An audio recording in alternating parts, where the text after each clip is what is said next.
Hello everybody, welcome back. After looking at vibrato just a few days ago, and here's that video if you've missed it, I think it's only fair that we now move on to the other fundamental expressive technique for guitar, which is of course the bend or bending. And it's quite a luxury to have actually, because not many other instruments allow for this. And the concept behind bend is very simple. You hit a note, and by raising the tension of the string, by pulling it either upwards or downwards, as we'll see later, you can actually reach a different pitch, like this. You hear the note is moving up, right? For the purposes of this video, this is what we're concerning ourselves with, moving from a note down here to another up there. That's all you can do, just like with vibrato, when you raise or lower the string like this. There are ways of bending downwards, such as using the bar, but not everybody has one, so that's not what we're concerning ourselves with today. Now, we're going to start with the technique of the legato, and then I want to move on to some other variables that are extremely important. The main one, the big one that everybody's missing, is how to perfectly tune a vibrato. I'll give you exercises for that, and then we'll discuss some other cool stuff, all right? So first of all, let's see how we can actually learn the mechanics. The technique of bending is actually quite simple and will certainly remind you of everything we talked about when it comes to vibrato as well, in that I don't want my little tiny fingers and tendons to do all the work. And when it comes to bends, it's a lot of work sometimes. You might want to go up a whole step, even 1.5, even 2 steps, and that means a lot of extra tension that my fingers are simply not designed to develop in a clean or consistent way. And consistency is key, as we'll see in a second.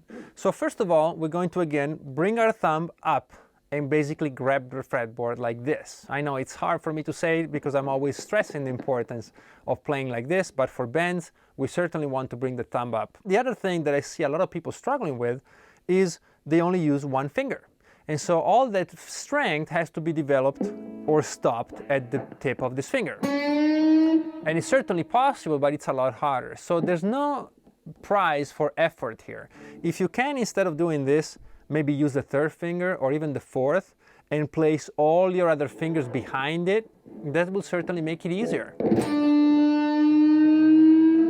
You see how strong and how consistent it is in the envelope as it goes up. First of all, don't use the fingers, but use the wrist and the forearm, which are stronger, but also make sure you have plenty of support behind the finger that is doing the bend. Like that. The other thing you might want to keep in mind is that as you slowly learn to bring the strength down to the forearm, you really do want to stop the fingers from moving. You can't do both things. You can't do this and then start wiggling the fingers, because the pitch will go all over the place. And one way that you can get used to it if you're not is the following. Maybe let's use the 3rd finger, right? I'm on the 7th fret of the 3rd string. You can do it anywhere. Let's place the other fingers behind it, and now press down as hard as you can with the fingers, like really hard, really, really hard, right? And now bend. You'll find it really hard if you're pressing down so hard to actually create any movement in the fingers. It will get you used to viewing your hand basically like a club. Now, this is just temporary, of course. You do it for a few minutes, and then you try to bring that feeling of delegating everything to the forearm while your hand is relaxed. But it really helps. Once we bend, the fingers cease to exist. All right, so that's the main technique thing. As far as the movement goes, it's very similar to you opening a doorknob or turning a doorknob like this. Okay, and you do it with this part of the arm, the forearm, which is really strong. Then the wrist to the fingers, there's no action there. Right? It's all in the arm. As far as technique goes, well, there's a parameter here that we can work on, and it's speed. For vibrato, we could actually talk about both depth and speed. But with bend, the depth is basically the note we want to get to. So we're not really free to interpret that in any way. And therefore, let's say we want to go from this same 7th fret of the 5th string, which is a D, to the sound of an E, a whole step higher. The depth is this. Right? We can't choose the note, but we can choose how quickly we get there. We could go like that, or we could go and almost imperceptibly. right? We can decide those things, and that's speed. To basically summarize all this, I would like to give you a little exercise. I would like to drop any finger on any string on any fret. Let's say my second finger on the 13th fret of the second string, and try a bend. You don't actually have to get to a pitch. We'll get to that in a second. Just simply bend up and then bend down. You might be limited as how far you can go up or down because the fretboard ends, but you know, just adapt. Then you go somewhere else. Try different speeds. And then try the pinky. And you'll notice how different the effect is with the same amount of travel on different strings and even different frets. The higher you go, it's like totally different as it feels when you're down here.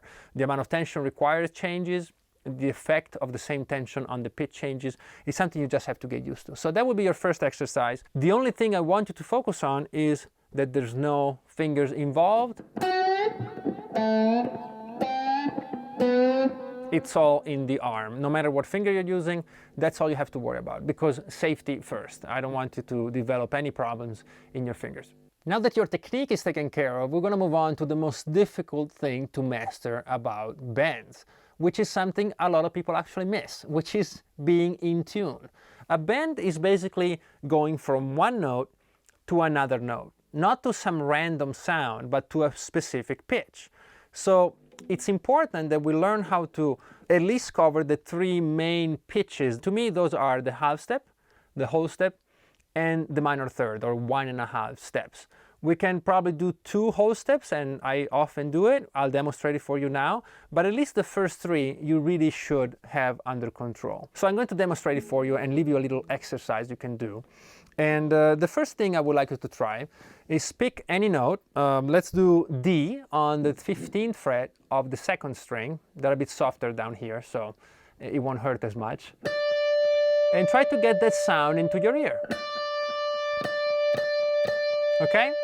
Now go down 1 fret to the 14th fret and hear the difference. Now there's a difference, of course, of a half step. And now I want you to bend the 14th fret all the way up until you think you've reached this note. Like this. And hold it. If your technique is good, you should be able to hold that note indefinitely. I don't want to hear this. And then the wobbly note. No, no, no, no. You hit the note. Look for it, and hold it. And that's a sign that your technique is pure. Okay, so the half step is hard for the ear, but it's pretty simple for the hand. Physically and technically it's not very challenging. Now let's move on to the whole step. So again, same note. So it's easier on the ear. Now move down to the 13th fret of the same second string and pull up until you reach this note. Okay? And down. And do it again and again and again. Let's do 1.5. So again, let's hear the reference note.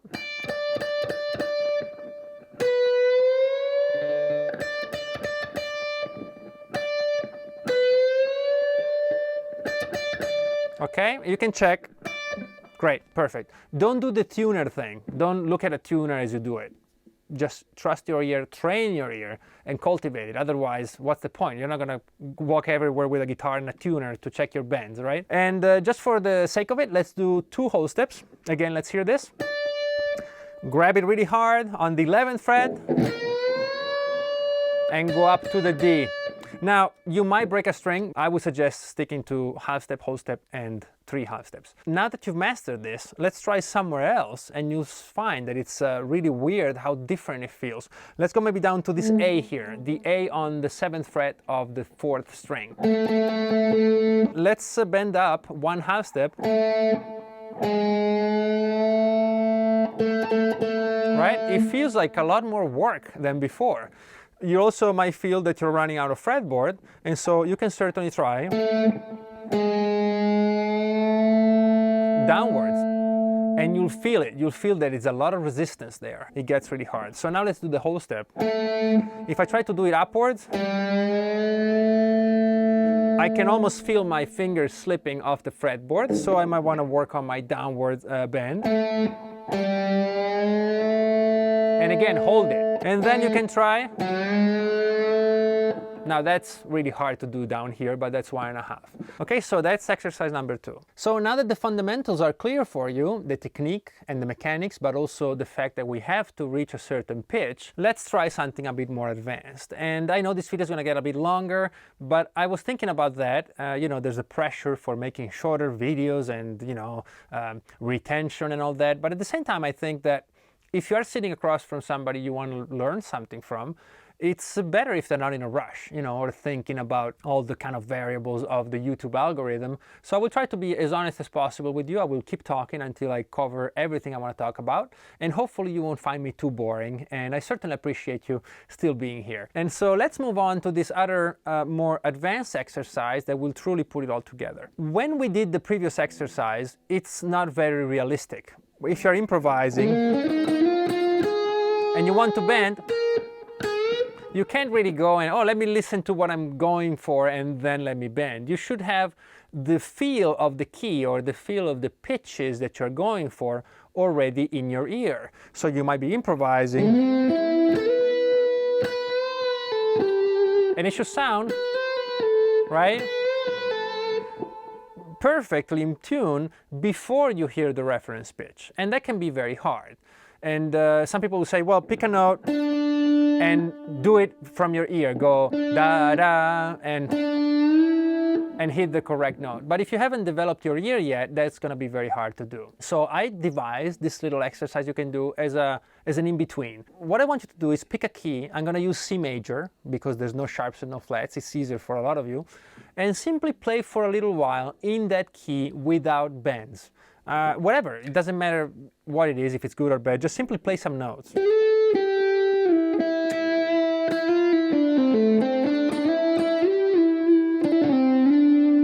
Right, I'm in C major.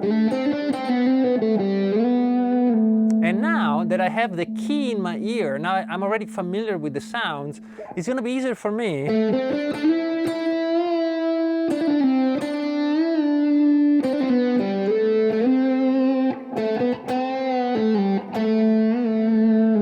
to play those notes in perfect pitch without hearing them first, because I basically submerge myself into the correct key, and therefore my ear will feel weird if I didn't play perfectly. Let me demonstrate this for you. I'm going to play again a few notes in C major.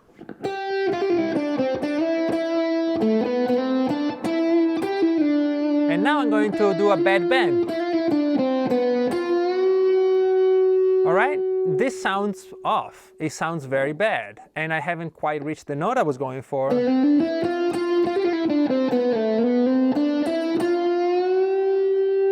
There it is. You hear it? It locks into your ear because the overall feel of the key is present in your ear. And so it's a great way for you to experience what it's like to have control of the bends and the pitches, but with a bit of help. Let's do E minor.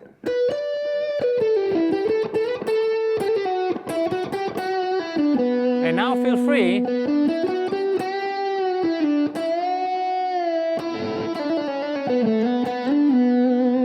to work your way around it with bends, and you'll notice if something is off. You will feel it. Right? You're not happy until you get the right note.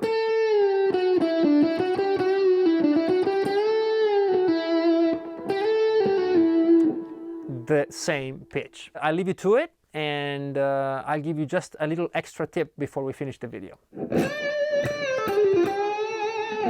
Okay, so now that we have the technique down and we know how to get a bend in tune, let's put it together with vibrato from last week's video into a really cool bend with vibrato. One of you guys actually asked me about that in a comment, and so I'm here to help when I can. The first thing we want to do is pick a note. So let's go to this A here on the 14th fret of the 3rd string. To reach it, of course, we'll bend up a whole step from the 12th fret of the 3rd string. And now that we're here, we add a vibrato to it. You're free to do it upwards or downwards, of course, to the same result, but we're gonna do this. Like that. Here's a couple of tips, because I see this is a very difficult technique for a lot of people. First of all, before you do it, you jump into it and you do it, make sure you know what you're going for. Let's, focus on our ear first and then bring it down to the fingers. And the easiest way to do it is to actually do a vibrato on the A, on the note you want to bend to. So play that 14th fret here, the A, and do a little vibrato to it with the speed and depth you want. And now, as quickly as possible, go down to the 12th fret, do the bend, and try to replicate that feel. And it's a simple idea, but it's so important sometimes, because I see people struggling with, out of tune vibratos and bends, where all they have to do is listen to what they're doing. I want to give a final tip here. When you start to vibrate the note, it's easy to get tired. And instead of vibrating, let's say this is your A, and we should bend from G to A, and then start the vibrato always around the A, right? So we go from G, we go all the way up to the A, and vibrate here. But because we get tired, we go from the G to the A, and we vibrate, and we start losing altitude, and then our bend and the vibrato are out of tune. So make sure you focus on the main pitch. Reach it, vibrate, while always holding this note in your ear. You're always on the same A. Don't let it go like this. Hold that A into your inner ear and then try to do it. Final piece of advice, don't do this for more than maybe 30 minutes a day if you're beginning, or maybe even less, because it will hurt your fingers, all right? Once you get used to it, then it's no problem at all. Thank you so much, as always, for watching. I hope this wasn't too long or boring. And if you enjoyed it, please do hit like and subscribe. It really helps more than you think. If you want to go a step further, there's a link to my Patreon below. And if you like to get serious about guitar technique, do check out these books, because they're great. See you on the next one. Bye-bye.